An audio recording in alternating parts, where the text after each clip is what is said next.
Tere taas! Ma tahan selles videos põgusalt rääkida andestamisest ja oma isiklikust arusaamast sellest, mis on andestamine, kuidas see käib ja ka erinevatest probleemidest, ohukohtadest, mis on minu jaoks seotud andestamisega, mida inimestele õpetatakse ja räägitakse. Ma olen sellest kirjutanud 2 aastat tagasi.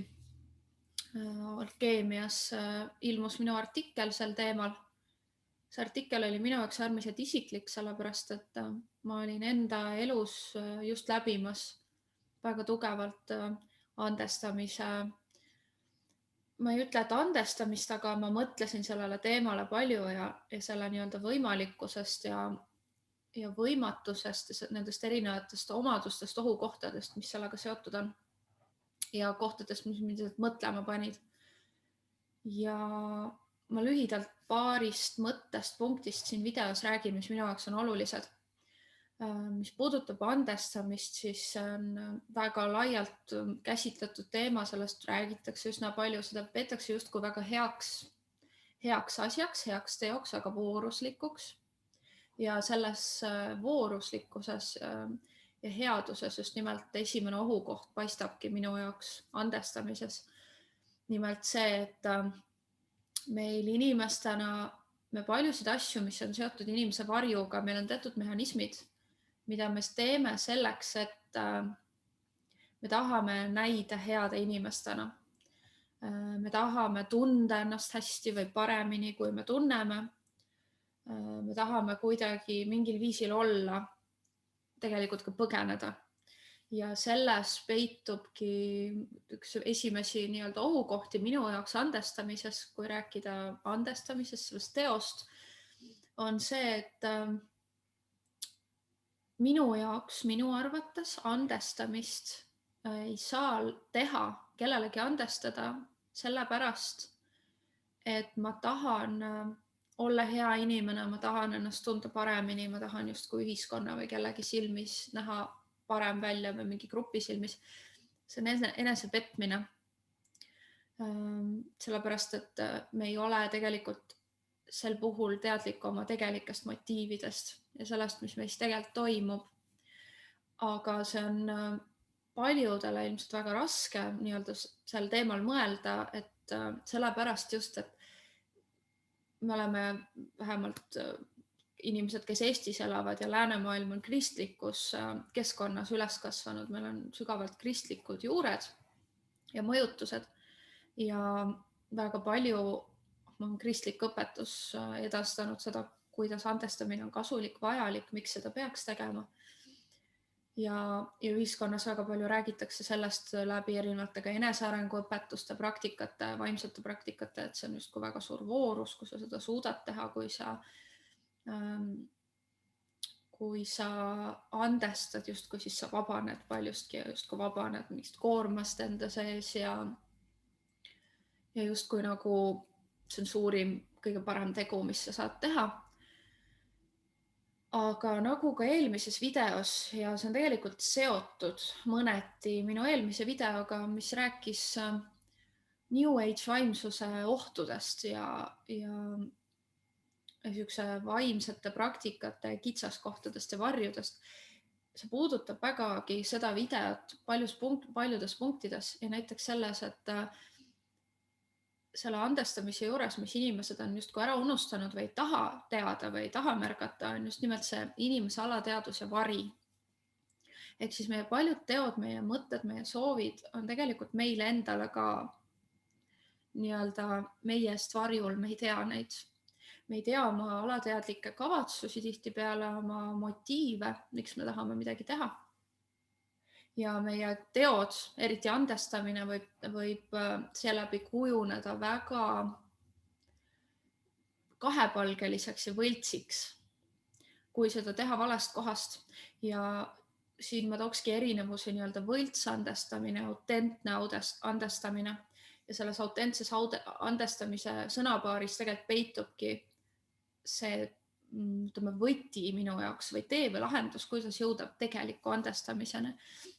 tegeliku tervenemiseni, millest ma ka rääkisin selles artiklis, mis ma Alkeemias avaldasin 2 aastat tagasi.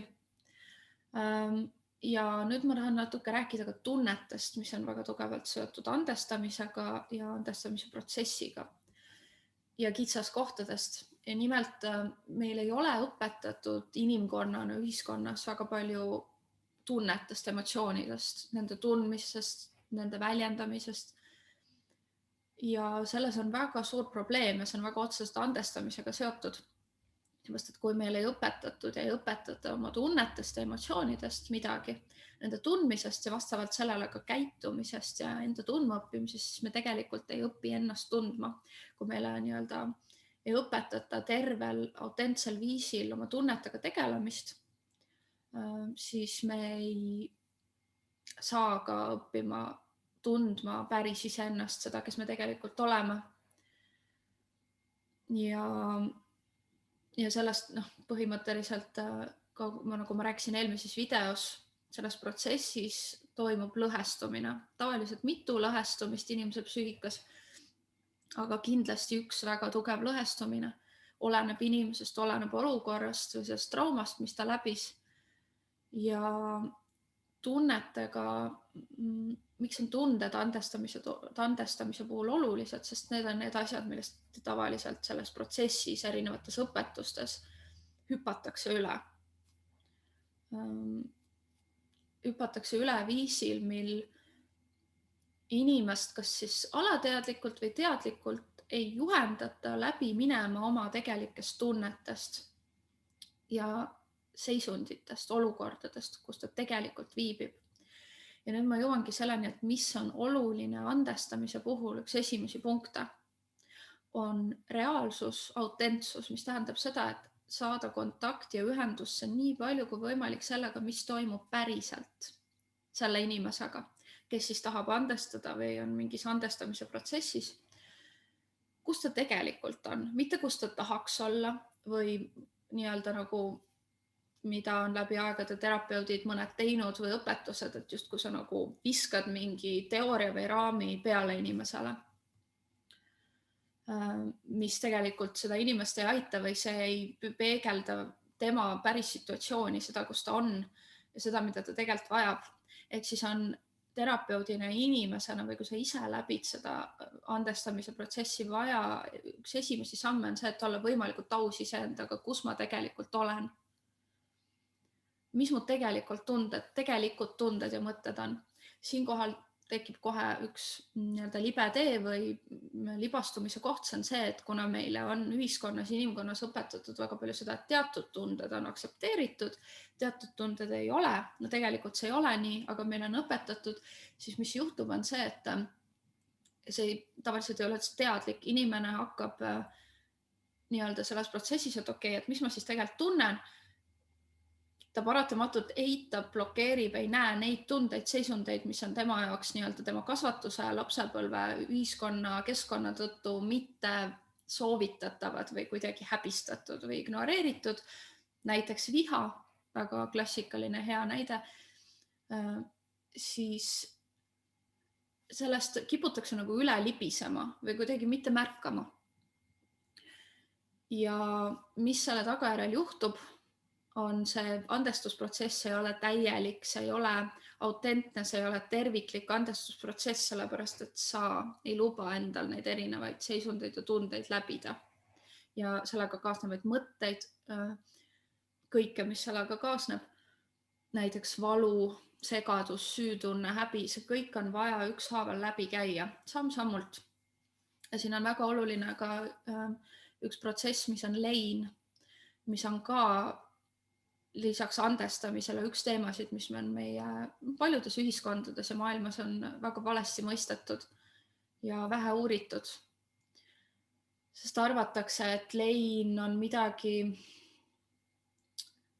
ühesõnaga see on tabuteema, sellest ei taheta väga palju rääkida, sellega ei taheta tegeleda. Miks? Sellepärast, et inimestena meil ei ole õpetatud oma tundeid tundma, seda, et kõik tunded on normaalsed.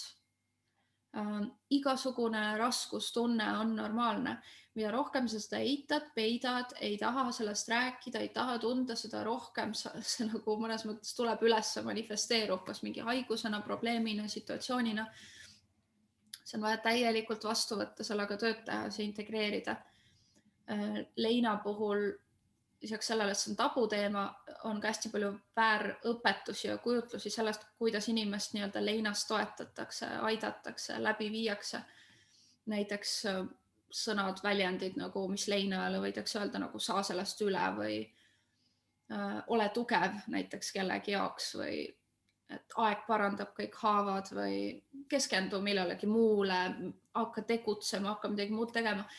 Mis see teeb, sellised soovitused, nad viivad inimese eemale sellest, mis ta tegelikult tunneb, kus ta tegelikult on. See on sabotaaž, see on pettus ja see on inglise keeles on mõiste gaslighting, ehk siis see on valetamine, ehk siis on see, et kui sa kellelegi üritad teda veenda selles, et see, mis ta kogeb või tunneb, ei ole see, mis ta päriselt kogeb või tunneb, et ta võib näha hoopis teist pilti, aga sa ütled talle, et ei, see ei ole niimoodi. Seda teeb meedia igapäevaselt, seda me teeme ka üksteisega, eriti leina protsessis, kus nii kui inimene sellesse siseneb ja leinas on erinevad etapid ja selle pikkus, selle kestus, kõik, mis seal toimub, oleneb väga sellest inimesest, kes seda läbib. Seal ei ole mingit kindlat ajaraami, seal ei ole mingit kindlaid nii-öelda punkte, kus sa pead läbi käima. Aga seal on väga oluline see, et kõiki osi aktsepteerida, mis kliendis või sinus toimuvad. Täieliku hinnanguteta, ehk siis hinnanguvabalt ja kaasavalt, mõistvalt, valideerivalt tunnustada neid erinevaid tundeid. Kui tulla tagasi andestamise juurde, siis see on üks protsess, mis inimene tavaliselt läbib selles andestusprotsessis on lein, midagi on kaotatud, midagi on muutunud. Võib-olla sa oled kaotanud lähedase, võib-olla sa oled kaotanud oma partneri, suhe on näiteks lõppenud või mis iganes see on. See on väga oluline leinas nagu ka andestamises see, et läbida need erinevad tundekihid ja olla enda vastu hästi aus selles ja vältida neid inimesi kui võimalik igal moel, kes sinu tunnetest üritavad nii-öelda välja tuua või sind veenda, et sa ei peaks tundma seda, mis sa tunned või mõtlema seda, mis sa mõtled, sellepärast et ja see on nüüd oluline asi, mida ma tegelikult tahtsin rääkida eelmises videos ka, on tunded. Meie tunded, emotsioonid on meie kompass, sisemine kompass, mis on seotud sellega väga tugevalt näitavad meile, mis on meie kogemus mingis situatsioonis ja meie tõde. Tunded ei ole midagi, mida tuleb alla suruda, ignoreerida või lihtsalt vabastada või kuidagi neist lahti saada. Need tuleb päriselt vastu võtta. See on tegelikult kogu integratsiooni mõte, tervenemise mõte. Ja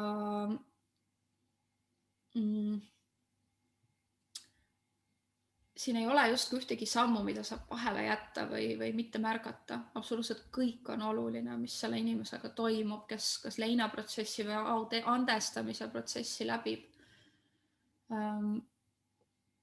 Ja see ei aita just nimelt need ütlused, mis tavaliselt öeldakse, et saa üle või sa tuled sellest välja või tõuse kõrgemale sellest olukorrast või vali andestada või vali armastus. See on pettus ja see paneb justkui nagu mingi plaastri peale, piltlikult see paneb plaastri peale nagu luumurrule. Ja sa üritad inimest veenda selles, et ta on nüüd terve, et see haav on nüüd terve. See on selge, et see nii ei ole. Ja sellega tehakse väga palju kahju. Me teeme väga palju kahju sellega nii endale kui teistele inimestele.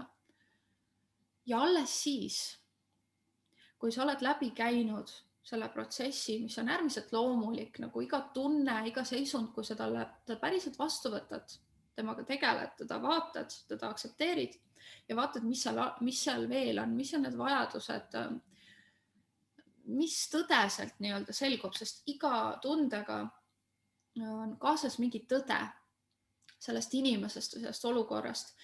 Ehk siis tunded näitavad inimesele kogu aeg seda, mis on tema reaalsus selles kogemuses.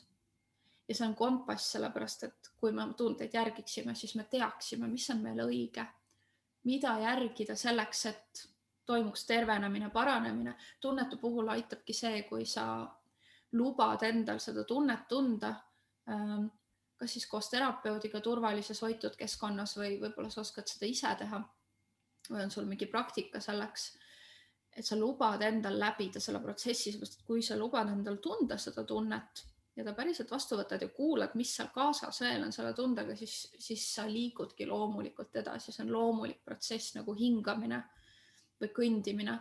Et siin ei ole, miks see andestamine niimoodi eraldi võetuna on ka võimatu või valida andestada, sellepärast et see on umbes sama, et mul on praegu luumurd ja siis ma otsustan, et ma nüüd olen terve ja ma lähen maratoni jooksma. See ei ole võimalik, eks ju, see ei ole reaalsus, sellepärast et meil on vaja liikuda koos sellega, mis on, mis päriselt on, anda endale aega, anda endale ruumi, ümbritseda ennast inimestega, kes sind tegelikult toetavad ja armastavad ja siis see andestamine toimub ühel hetkel loomulikult. See on nagu see kaasneb tervenemisega, see ei ole midagi, mida peaks eraldi tegema praktikana mingi teona, sest see lihtsalt ei ole võimalik sel viisil. See on võimalik praktikana ja teona siis, kui sa tõesti, aga see on ka tihti aega puudutab, et sa ei saa seda nagu mingi ühe seansi või ühe praktikaga teha, sellepärast et see toimib ainult viisil, kui see inimene saab päriselt loomulikult lubada oma erinevatel tunnetel, olukordadel neid teadvustada, neil lubada olla, neid tunda, et nad saaksid loomulikult mööduda. Kui seda ei toimu ja toimub mingite õpetuste sisestamine inimesele või mingite kontseptsioonide sisestamine, kuidas ta peaks ennast tundma või ta peaks käituma, mis ei toimi. See on enesepettus. No, see on soovmõtlemine lihtsalt. Ja sellest ei räägita väga palju. Sellest, et minu isiklik arvamus on see, et tihtipeale andestamine ei ole alati lõpplahendus ja kõigile sobiv lahendus, millega kõik asjad peaksid lõppema. Seepärast, et ma arvan, et on teatud asjad, mis on andestamatud, mida on väga raske andestada. Ja ka nendes asjades, olukordades on võimalik leida enda jaoks lõpetatus teisel viisil. Kas läbi selle, et sa teadvustad, mis on see õppetund, mis ma sealt õppisin, mis on see minu isiklik tõde, mis ma sellest sain või mis elumuutuse ma peaks tegema selle tagajärjel. Ja see ei pea alati kaasama andestamist ja see ei pea alati kaasama seda, et justkui räägitakse ka, et andestades sa jätad justkui mürgi enda sisse või jätad tunded enda sisse. See ei ole nii, sellepärast et loomulik andestus, kus need tunded läbi käid ja sa lõpuks jõuad nii-öelda selle arusaamiseni näiteks, mis see sulle õpetas või mida sa enda kohta õppisid, siis see on nii või naa toimunud, sa ei ole midagi enda sees hoidnud. Aga forsseerida inimest andestama või rääkida talle, et lase lahti või andesta lihtsalt niisama, see ei toimi. Lihtsalt ei toimi. Ja see tegelik andestamine, nagu ma ka varem rääkisin, selle video lõpetuseks, ma ütlen, et tegelik andestamine on seotud just nimelt aususe ja autentsusega enda suhtes. Täieliku aususe ja autentsusega sellest, mis toimub ja mida ma kogen siin ja praegu. Ja see, mida ma kogen siin ja praegu, viib mind edasi järgmise sammuni, järgmise hetkeni, sest lihtsalt meie sisemine kompass, meie tunded toimivad niimoodi. Seda ei saa forsseerida mitte kuidagi. Paranemist nii-öelda või haava paranemist ei saa forsseerida või kuidagi soovida, et see kiiremini, et ma ei tea, pihustan mingit armastuse pulbrit peale haavale ja siis ta maagiliselt kaob ära, see ei ole nii. Jah, see on see, mis ma kokkuvõttes tahtsin rääkida selles videos.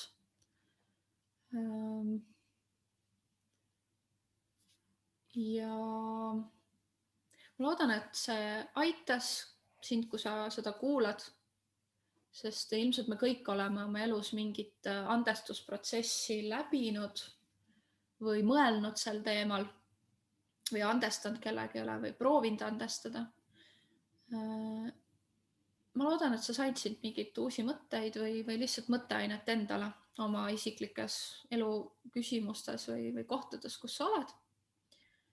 ja kui sa tahad minuga ühendust võtta, siis kirjuta mulle kas minu Facebooki sõnumitesse või meiliaadressi leevalisavahtra@gmail.com. Ja aitäh kuulamast!